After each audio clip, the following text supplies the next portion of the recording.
El día de hoy vamos a hablar de lo que es el diagnóstico oportuno de la enfermedad de Parkinson. La agenda, lo que vamos a revisar es un poquito de historia, un poquito de lo que son los factores de riesgo como tal, los síntomas motores de la enfermedad y los síntomas no motores, que todo tiene que ver con la aparición de la sintomatología y con el diagnóstico que vamos a hacer a nuestro paciente.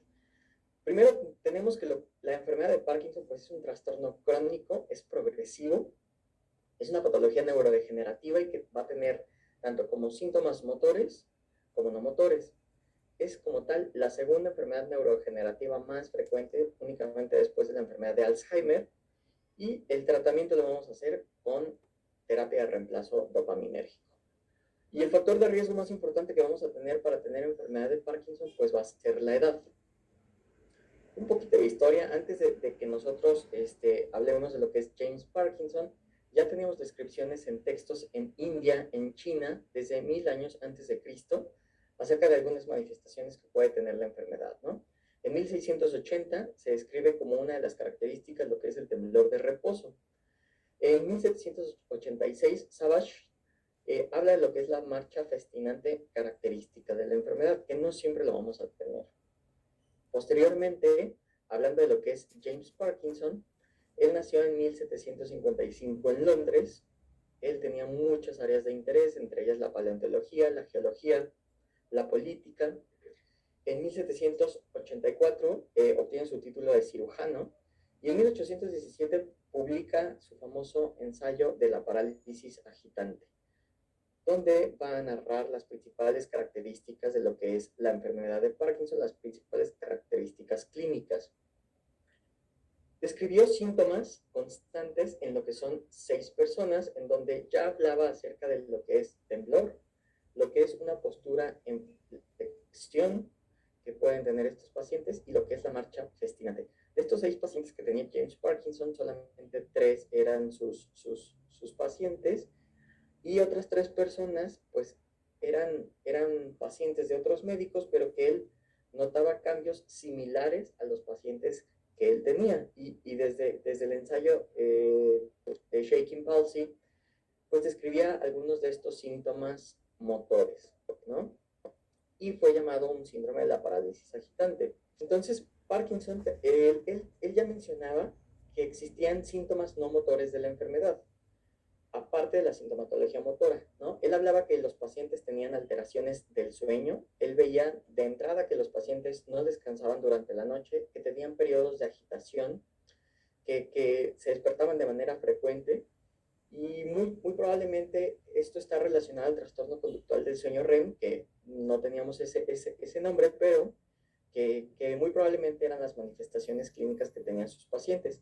También hablaba de que los pacientes tenían estreñimiento, que tenían alteraciones del lenguaje, que tenían disfagia, muy probablemente también en relación a síntomas motores, que tenían cialorrea y que tenían incontinencia, sobre todo hablando de incontinencia urinaria. La incontinencia fecal es en realidad algo poco frecuente en la enfermedad de Parkinson. Después, Charcot en 1872 describió y mencionó que el punto más importante dentro de los síntomas motores era la bradicinesia, como la característica más relevante de lo que es la enfermedad. Él mencionaba que los pacientes tenían dificultad para realizar sus actividades de la vida diaria, que lo hacían más lento y en ocasiones se acompañaba de lo que es temblor o rigidez, ¿no? Propuso que dejara de llamarse parálisis agitante porque no presentaban debilidad y el temblor no estaba presente en todos los pacientes. Y él, de manera pues acertada, describió 2 fenotipos importantes. Una va a ser la rígida cinética y otra la tremorígena. Y él, como tal, lo nombró enfermedad de Parkinson. También describió que la enfermedad de Parkinson tenía diferencias con otras enfermedades neurológicas como la esclerosis múltiple, pero también tuvo la capacidad de ver que había variantes atípicas de la enfermedad donde se salía un poquito de lo que estaban acostumbrados hasta ese momento del fenotipo motor y no motor, ¿no? Después se empezaron a hacer estudios en 1880 acerca de la epidemiología de la enfermedad. En 1893 se o temblor en reposo en pacientes con un tuberculoma en lo que es la sustancia nigra. Entonces, evidentemente, eso orientó hacia el diagnóstico eh, relacionado a la sustancia negra como el punto más relevante dentro de la patología de la enfermedad, ¿no? En 1895 se propuso la afección de la sustancia negra como etiología. En 1912 se descubren lo que son los cuerpos de Levy, que forman parte importante de la fisiopatología, y en 1919 se empezaron a reportar casos de parkinsonismo posencefalítico. Entonces aquí entra un poquito lo que es la posible etiología postinfecciosa o infecciosa de la enfermedad, que se manejó durante mucho tiempo hasta que vinieron nuevos estudios, ¿no? En 1919 se habló de los cuerpos de Levy y de la degeneración de la nigra. En 1921 se describen las primeras fluctuaciones motoras de la enfermedad. En 1938 se confirma que hay una degeneración de la sustancia nigra. Y ya más adelante, hacia 1953, se reafirma que existen hallazgos de manera patológica en autopsias de la enfermedad, ¿no? En 1967 se hace la estadificación de Hoehn y Yahr, que utilizamos de manera clínica, y es como ha ido avanzando lo que es los estudios en relación a la enfermedad. Existen factores de riesgo que nosotros podemos identificar en nuestros pacientes. Hay asociaciones poco consistentes con que los pacientes tengan diabetes tipo 2, consuman lácteos, con la presencia de melanoma, con traumatismo craneoencefálico, con exposición a metales pesados, pesticidas, herbicidas o algunas otras sustancias. Esto sobre todo en relación a que parte de la fisiopatología pues va a ser neuroinflamación, ¿no? Entonces, estos son como factores de riesgo asociados de manera poco consistente en ocasiones.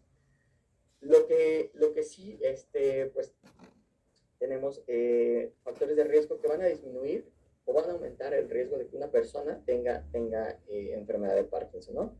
Lo que sabemos que nos puede disminuir el riesgo, ya sea poco o mucho, pues es el uso constante o continuo de tabaco, el ingerir sustancias con cafeína, sobre todo café y tés, el uso de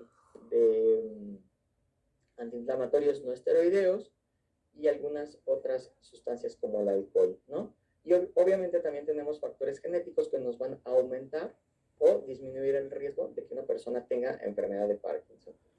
En relación al tabaquismo, se ha demostrado que experimentalmente la nicotina estimula la liberación de dopamina en lo que es el estriado, y la cafeína tiene un probable efecto neuroprotector por un bloqueo de receptor del antagonista de adenosina A2, y esto como una forma de antioxidante, ¿no?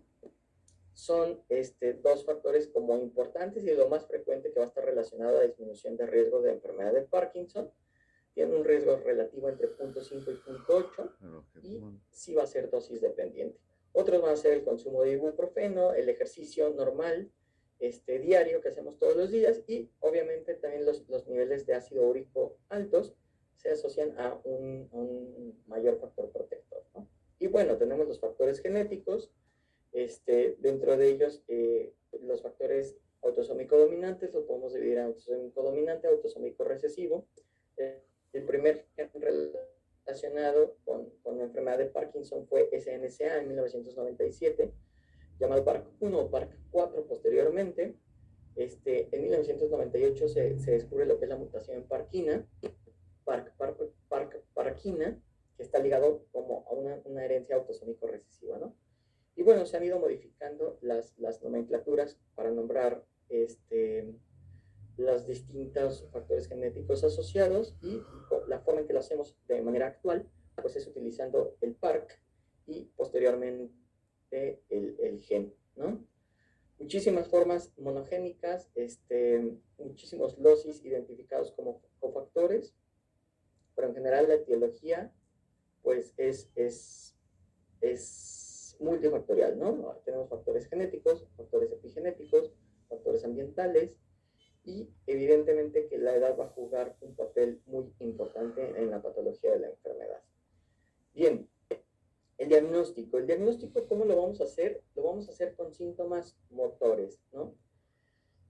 entrada, cuando nosotros tenemos síntomas motores, no tenemos una enfermedad que está iniciando, ¿no? La enfermedad ya se estuvo gestando durante más tiempo, muy probablemente el paciente ya tenía síntomas no motores, ahorita vamos a hablar un poquito de eso, pero en general la bradicinesia, el temblor de reposo y la rigidez, que van a ser asimétricos, con buena respuesta a lo que es la terapia dopaminérgica, va a sugerir el diagnóstico de enfermedad de Parkinson, ¿no? Bien, aquí vemos en el video, le pedimos al paciente que abra y cierre su mano con los dedos en pinza.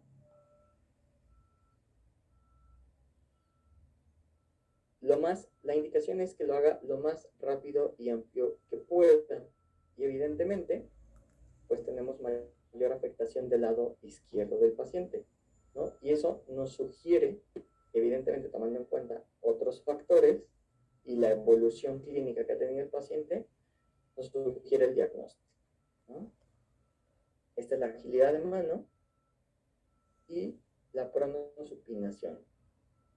Lo hacemos de manera ordenada, comparativa, y en todas las pruebas vemos que el paciente tiene mayor afectación en su lado izquierdo, ¿no? El diagnóstico va a ser clínico. La exactitud va a mejorar a lo que el seguimiento, o sea, es decir, mientras más tiempo de evolución tiene un paciente, mientras más tiempo lo tratamos con terapia dopaminérgica, más cercano vamos a estar a lo que es el diagnóstico, ¿no? El valor predictivo positivo de la última evaluación antes de la muerte del paciente va a ser cerca del 100%. En los 80 no había criterios diagnósticos formales como tal. Había una precisión diagnóstica de 75%, y cuando se empezaron a utilizar los criterios aumentó esta precisión a 82%, ¿no? Hay limitantes porque no tenemos como tal un estándar de oro más que la opinión del especialista, ¿no? En este estudio se revisaron por clínica y patología 143 casos de parkinsonismo en un centro de tercer nivel en Londres entre 1990 y 99. 73 casos fueron diagnosticados con enfermedad de Parkinson y 70 casos con otro síndrome parkinsónico. El valor predictivo positivo para el diagnóstico clínico fue 85.3% para ambos, 98% para enfermedad de Parkinson y 71% para otros parkinsonismos, en donde se incluía atrofia de sistemas múltiples y parálisis supranuclear progresiva. De estos 143 casos, 122 casos fueron correctamente diagnosticados, ¿no? Aquí tenemos una tabla que nos muestra el diagnóstico clínico final de cada uno de los pacientes que tenían enfermedad de Parkinson y los que tenían otro síndrome parkinsónico. Y como tal, de los 79 casos que sí eran enfermedad de Parkinson idiopática, 72 se diagnosticaron como tal, 4 se diagnosticaron como atrofia de sistemas múltiples, 1 como degeneración córtico-basal y 1 como un parkinsonismo no determinado, ¿no? Aquí tenemos lo que es el valor predictivo positivo en el diagnóstico de cada una de las enfermedades, que para todos los casos fue de 85.3, pero para enfermedad de Parkinson idiopático fue de 98.6%, ¿no? Se realizaron 20 estudios, 11 de ellos con patología entre 1998 y 2014, y había una precisión clínica en el diagnóstico inicial con clínica de 79% en expertos. Expertos hablamos de personas que se dedican a los trastornos del movimiento, y subió al 83.9% en el seguimiento. Una precisión diagnóstica con patología de 80.6%. Y utilizando lo que son los criterios del banco de cerebros de 82.7%.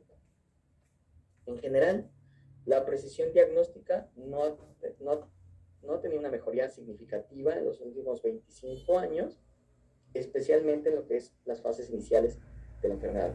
Muchas veces una persona empieza, ya sea con temblor, con rigidez, va avanzando en lo que es el tiempo, y no tenemos muchas claves para determinar si es enfermedad de Parkinson o es otro tipo de parkinsonismo. Y conforme va avanzando el tiempo, después de 3, 4, 6, 8 años, pues ya nos va quedando más clara como tal el horizonte clínico de la enfermedad, ¿no? Hay muchos criterios que se han establecido, algunos más para fines clínicos, otros más para fines de investigación, pero son varios los que tenemos hasta el momento, y los que utilizamos actualmente, pues predominantemente son los de la MDS, ¿no? Estos son los del banco de cerebros. Fueron los primeros criterios clínicos diagnósticos formales establecidos en 1988. El primer paso era diagnosticar un síndrome parkinsónico, ¿no? De entrada ya se hablaba de la bradicinesia como el punto importante, y nos mencionaba que teníamos que incluir alguno de estos tres, que es la rigidez, el temblor de reposo de 4 a 6 Hz, o inestabilidad postural que no tenga otra explicación. Ya no se utiliza de manera actual, pero es como lo utilizamos hasta hace algunos años. Y la bradicinesia va a incluir todo, ¿no? Va a incluir lo que es la hipocinesia, que es hacer las cosas más con un rango de movimiento menor, la cinesia como tal, como no tenemos movimiento, y la bradicinesia como tal, que es una disminución en la velocidad al hacer las actividades, ¿no? Este es el primer paso. El segundo paso era los criterios de exclusión para enfermedad de Parkinson. Seguimos hablando de lo que es los criterios del Banco de Cerebros del Reino Unido, y estos van encaminados a hacer un diagnóstico diferencial con otros tipos de parkinsonismo, ¿no? Como punto importante, la presencia de demencia severa en el primer año de inicio de los síntomas va a obligarnos a pensar en un diagnóstico alternativo de demencia por cuerpos de Levy. Y el tercer paso son los criterios de soporte, ¿no? Que tengan buena respuesta a levodopa, que tenga disinesias inducidas por levodopa, que la enfermedad sea progresiva, que sea unilateral, que tenga temblor de reposo. Y bueno, esto ahorita lo vamos a ver. El temblor de reposo es una de las características más importantes de lo que es la enfermedad. Lo tenemos que hacer de preferencia con el paciente, pues obviamente sus extremidades no tendrían que tener ningún tipo de postura, por eso le pedimos que las descanse sobre sus pies, y con los ojos cerrados le podemos pedir que nos cuente hacia atrás. Y tenemos también trastornos de la marcha, en donde vemos el resto de características del paciente, ¿no? Donde vemos esta marcha festinante característica, la disminución del braceo, se puede congelar al dar los giros.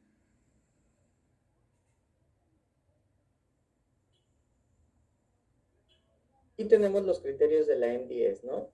Que específicamente van a estar diseñados para investigación, pero que pueden adaptarse para lo que es un diagnóstico clínico, que también van a tener 3 pasos: la enfermedad de Parkinson prodrómica o no clínica, los criterios de exclusión y los criterios de apoyo y las red flags. Aquí ya se habla de lo que es la enfermedad de Parkinson prodrómica, que ahorita vamos a hablar de lo que es eso. Como tal,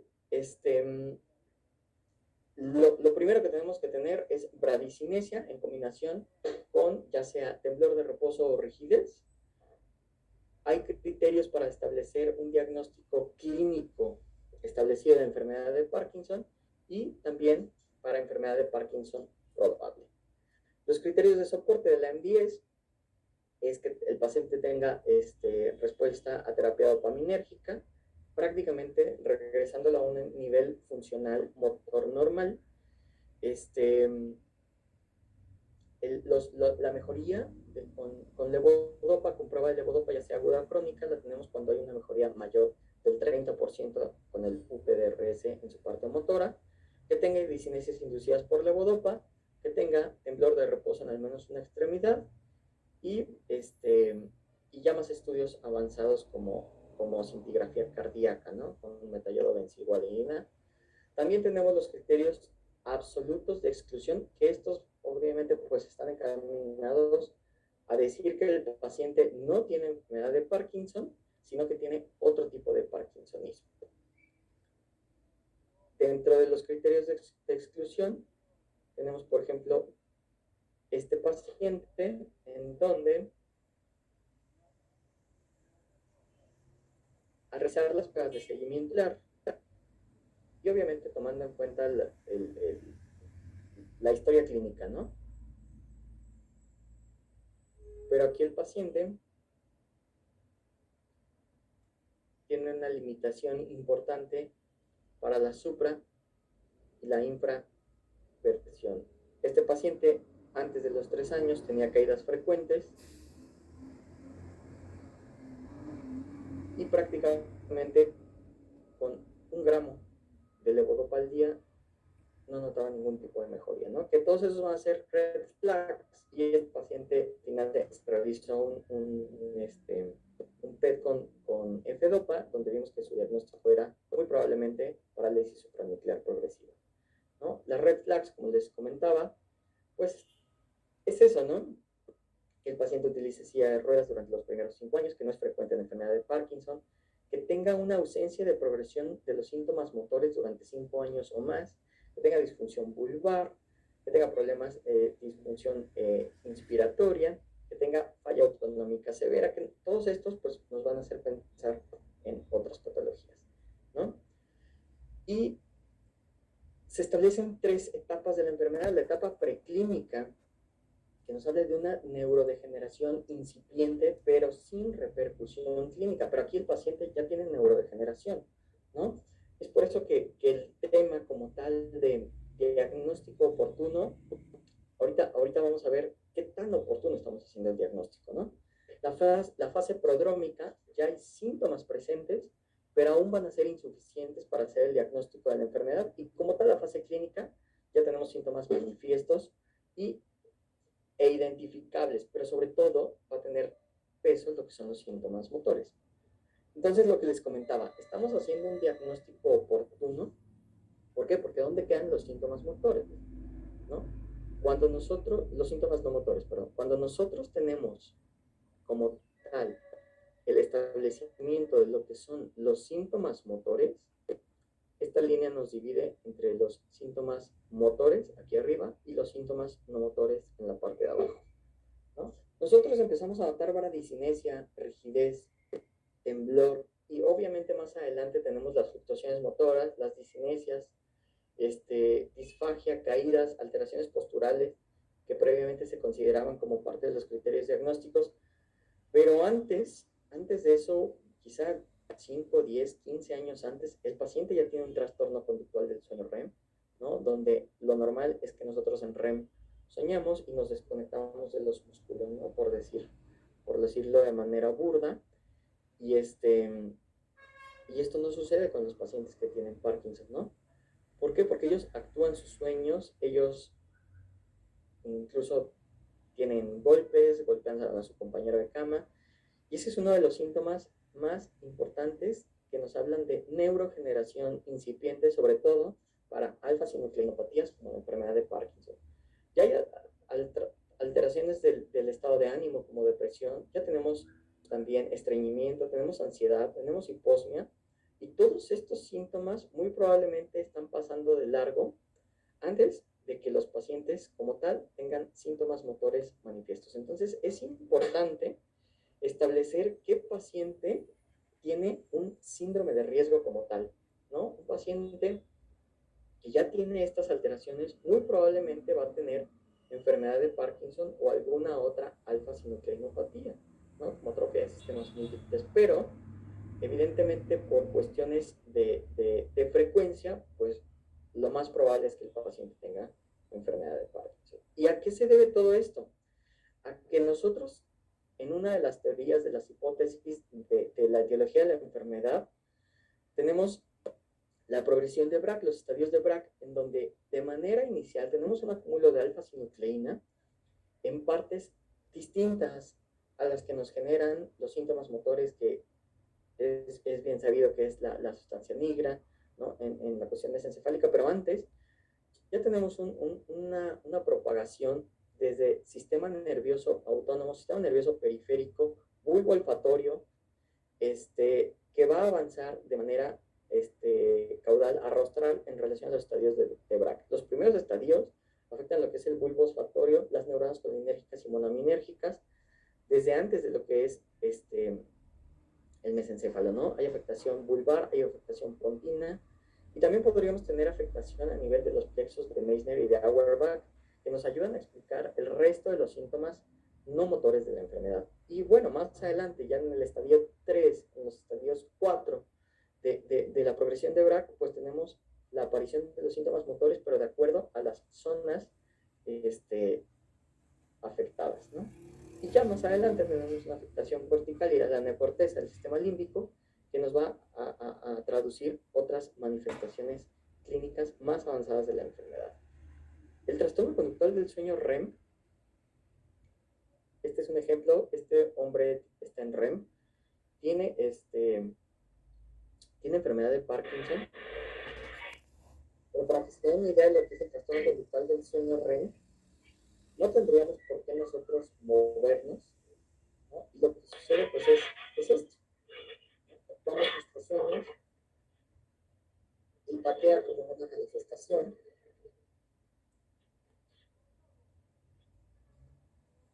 o esta paciente, que también se encuentra en REM,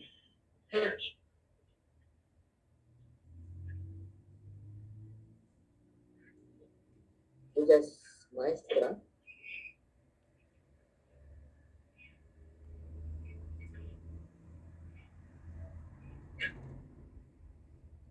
ella actúa como si estuviera escribiendo en su pizarrón.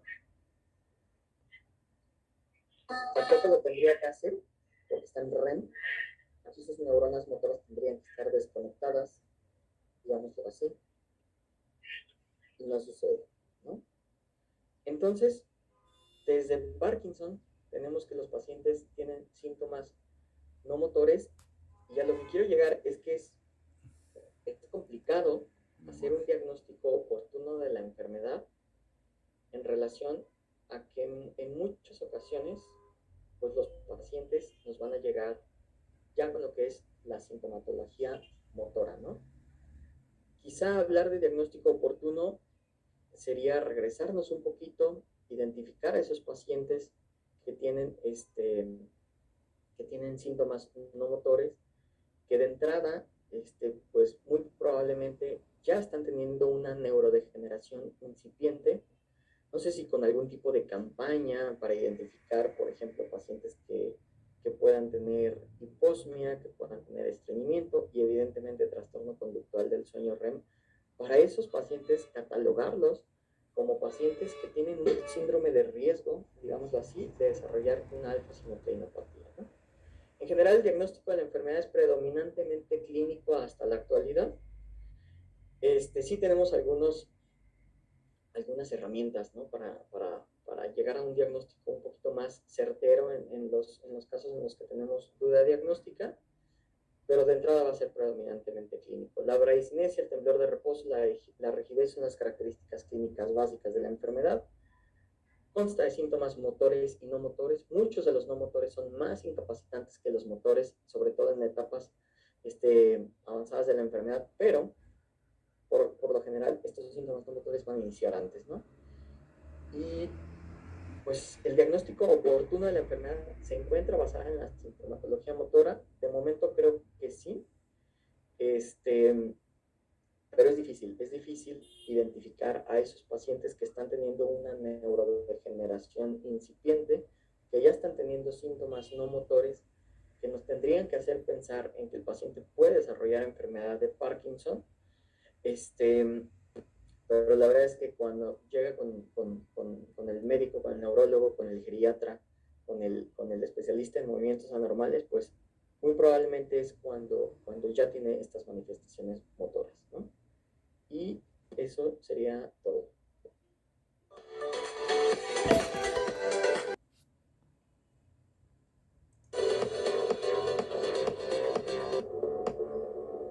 ¿Qué tal? Ya estamos aquí en esta sección de preguntas y respuestas en compañía ya del doctor Omar Cárdenas Sáenz. Hola, doctor, ¿qué tal? ¿Cómo está? Hola, ¿qué tal? Muy bien, gracias. No, al contrario, doctor, gracias por acompañarnos en esta sección.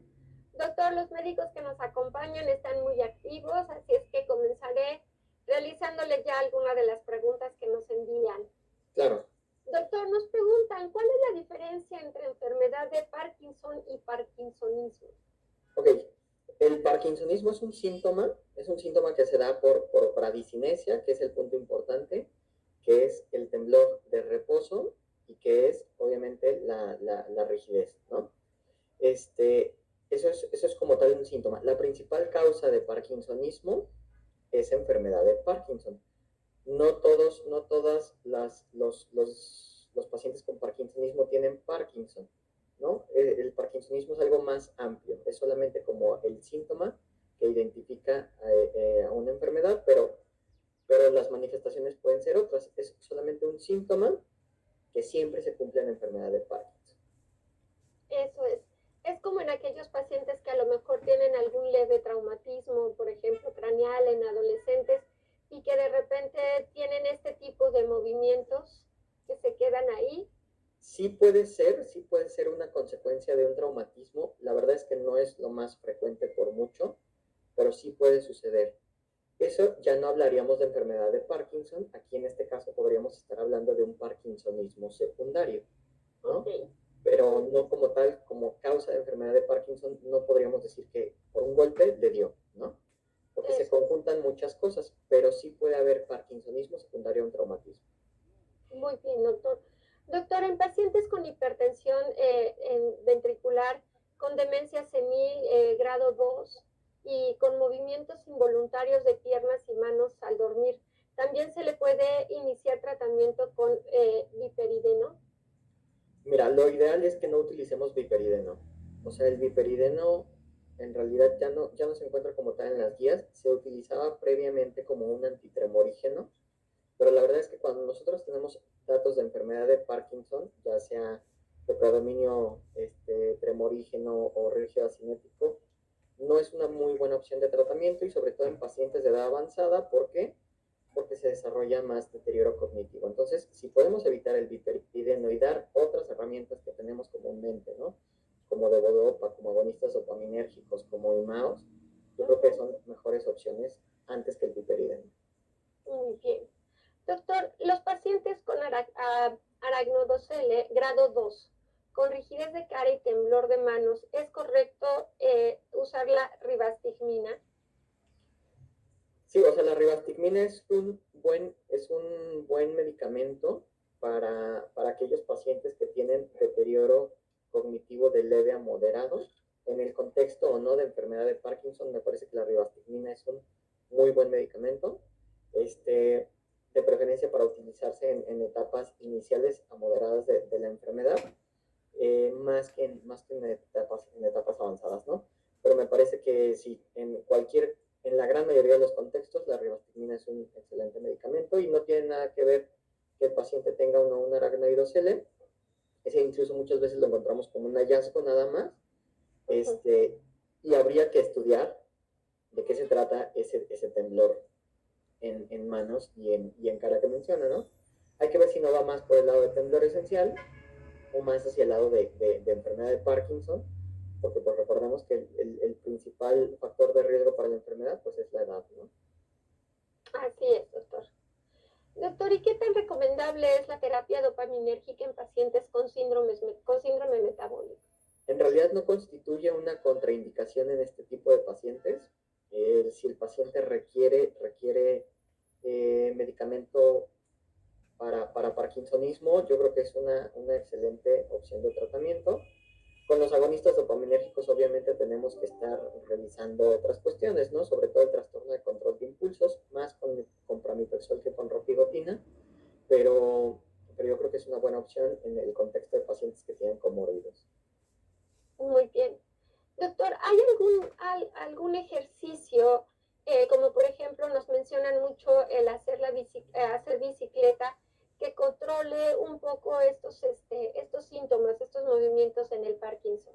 Lo que se ha demostrado que es como de las mejores actividades físicas que pueden hacer un paciente con Parkinson es tai chi, es yoga, es natación y obviamente la bicicleta es importante, ¿no? Siempre siempre obviamente en el contexto de lo que el paciente pueda hacer o no dentro de sus capacidades y del estado de la enfermedad, ¿no? Pero siempre en realidad cualquier actividad física que el paciente pueda realizar es recomendable. Así es, doctor. Y bueno, hay una pregunta aquí que nos hacen sobre la opinión que tiene usted respecto a la asociación terapéutica en dosis bajas a nivel de atención primaria para el paciente con Parkinson o la enfermedad de Parkinson, como levo y carbidopa, y biperidino con pramipexol y algunos antioxidantes. Ok, de esta combinación, obviamente habría que ver qué tan dosis bajas tiene el paciente, pero yo creo que es buena. Sí retiraría el piperideno poco a poco, te digo, por los efectos cognitivos que tiene. Y hay que optimizar la medicación, ¿no? Yo creo que si el paciente, por ejemplo, con 3 miligramos de pramipexol está bien, a lo mejor no requeriría la levodopa. Si está utilizando, porque a veces hay dosis bastante pequeñas, ¿no?, que se utilizan de pramipexol, una dosis de 3 miligramos al día yo creo que es buena. Y vámonos por partes, ¿no? O sea, si el paciente está controlado con monoterapia, quizá no requiera un segundo medicamento. Si vemos que nos estamos quedando cortos, yo creo que sí es una buena opción agregar un siguiente medicamento, y la levodopa siempre pues va a ser la clave en el tratamiento. Recuerden no iniciarla a dosis altas porque el paciente no lo va a tolerar. Y si no lo tolera la primera vez, va a tener como un miedo a utilizarla posteriormente, y pues no es lo que buscamos, ¿no? La levodopa iniciarla poco a poco, igual que el agonista dopaminérgico, y en este caso los antioxidantes no veo contraindicación, nos van a servir para algunas otras cuestiones en el paciente de edad avanzada, pero sí el biperideno con cautela, y yo sí lo retiraría del tratamiento a menos de que esté indicado por otra cuestión. Muy bien, doctor. Doctor, un paciente que inicia con tratamiento para Parkinson, ¿en qué medida, en qué tiempo notaríamos la mejoría, sobre todo de estos temblores que son lo que más ocupa al paciente o le evita realizar muchas de sus actividades diarias? Como el tratamiento de la enfermedad es escalado, obviamente vamos a empezar poco a poco. Pero si estamos ante una enfermedad de Parkinson idiopática, lo esperado es que la respuesta al tratamiento sea buena. Obviamente vamos a ir escalando poco a poco el tratamiento y subiendo dosis, pero desde incluso 100 miligramos de levodopa o el equivalente a 100 miligramos de levodopa, como puede ser 1 miligramo de pramipexol o pueden ser 4 miligramos de ropigotina, el equivalente a eso, pues ya veríamos cambios, o el paciente ya notaría, por lo menos de manera leve, pero notaría ya cambios desde los 100 miligramos de levodopa. Entonces, en realidad no es algo que nos vaya a llevar mucho tiempo, y sí va a impactar pues en la calidad de vida del paciente. Muy bien. Doctor, nos preguntan que mencionó en su plática que el uso de beta-bloqueadores se asocia a un riesgo incrementando un poco la enfermedad de Parkinson. No como tal, no es un riesgo como tal. O sea, el uso de beta bloqueadores lo utilizamos comúnmente en neurología para manejo de temblor esencial. Y también pues para profilaxis de migraña y otras cosas, ¿no? Pero no es un tratamiento como tal para la enfermedad de Parkinson. A lo mejor lo podríamos utilizar como ayudante cuando lo que hay mucho es temblor, pero en realidad no es como tal un tratamiento, pero no incrementa el riesgo de tener enfermedad de Parkinson, ni mucho menos. Muy bien. Y doctor, ¿en qué momento debemos de indicar un ataque cerebral? Sobre todo, ¿a qué nivel de progresión después de que hacemos el diagnóstico en el paciente? En realidad, nosotros no requerimos un estudio de imagen para diagnóstico de enfermedad de Parkinson. O sea, no es que se requiera una tomografía o una resonancia, ¿no?